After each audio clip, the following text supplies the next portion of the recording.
Good evening. As you may have seen, Sunderland have confirmed Chris Coleman as the club's new manager. The Welshman has signed a 2.5-year contract at the Stadium of Light. His appointment comes with the club bottom of the Championship with just one win all season. Lee Johnson reports. It's been a miserable season so far for Sunderland fans. Yesterday's 2-2 draw with Millwall means the Wearsiders have now gone a record 20 home games without a win. Now this man has been tasked with trying to revive the beleaguered Black Cats.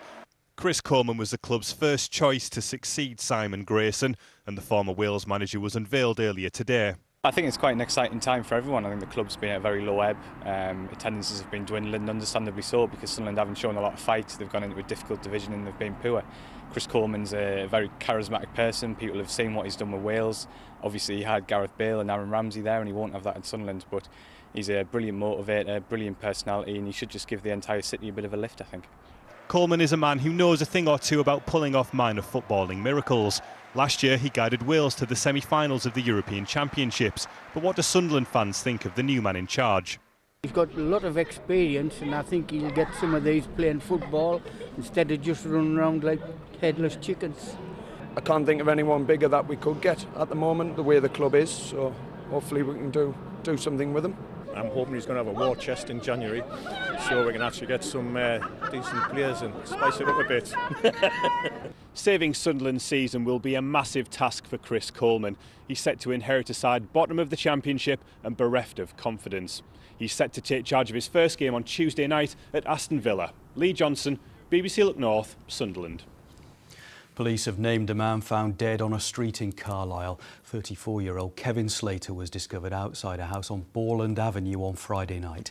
5 people were arrested, and one of those, a 31-year-old local woman, has been charged with a drugs offence. A minister has justified the levels of government spending in the North East in the face of demands for greater investment in its transport system.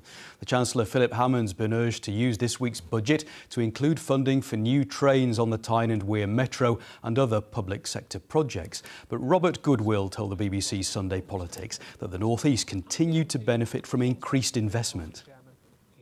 We've seen tremendous investment coming into the north. When I was a roads minister, we had money going to the A1, money on the Western Bypass, money at the end of the Tyne Tunnel. So we have seen investment in the north, and indeed with the ending of the Crossrail project, we'll see the rebalancing, I think, of investment much more between the north and south. But the chairman of the Labour Party, Ian Lavery, said the region continued to miss out compared to the south. The north doesn't end at Manchester, Leeds or Liverpool, and between those areas and the Scottish borders where we live, and we see on a daily basis a complete lack of investment. You mentioned rhetoric, plenty of rhetoric, not enough finances, not enough investment.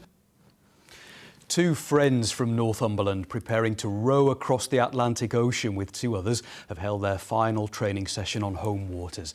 More people have gone to space than have taken part in the challenge nicknamed the world's toughest row. 3, 2, 1, and go! The countdown is on. The relentless challenge of rowing 3,000 miles across the Atlantic is just 3 weeks away. Leaving from La Gomera in the Canary Islands and heading right across the Atlantic to Antigua. So we're going to be rowing 2 hours on, 2 hours off as a group of 4. And we're leaving on the 12th of December, so not long now. We're feeling very excited about it, a little bit nervous, but all in all, we're in good spirits. Peter and Dickie are half of the 4 oarsmen team. For 18 months, they've trained off and on the water. A lot of weight training to start off with, but now we're really tapering off, doing a lot of rowing, a lot of stretching as well.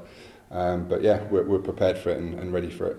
Extreme weather and sleep deprivation lie ahead, but with £250,000 already raised for charity, these friends say they can't wait to get going. Katie Cole, BBC Look North, Corbridge. Football and Middlesbrough were beaten by Leeds in the Championship this afternoon. Pablo Hernandez got Leeds' first after 25 minutes. Borough then went 2 behind 10 minutes into the second half with this from Gianni Alioski. A Brit Assombalonga penalty on 78 minutes gave Borough some hope, but it stayed 2-1 to Leeds. Right, let's get the region's weather forecast now with Owain Wynne Evans.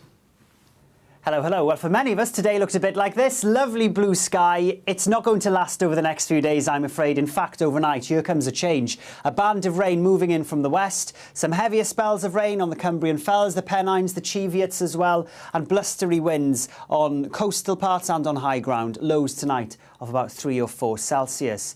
A very different feel to the weather tomorrow. Yes, we're going to hang on to that rain and a lot of cloud. I think the rain becoming patchier as it heads to the south by the afternoon, with some mist and fog patches for Cumbria tomorrow, but it should brighten up at times in the afternoon. What a contrast in temperatures. With this milder air tomorrow, we'll see temperatures rising up to about 12 or 13 Celsius, and we hang on to that milder air over the next few days. Thanks, Owen. Well, that's all for now. I'll be back here with our late news on 1:20 at 10. Have a good evening. Bye-bye.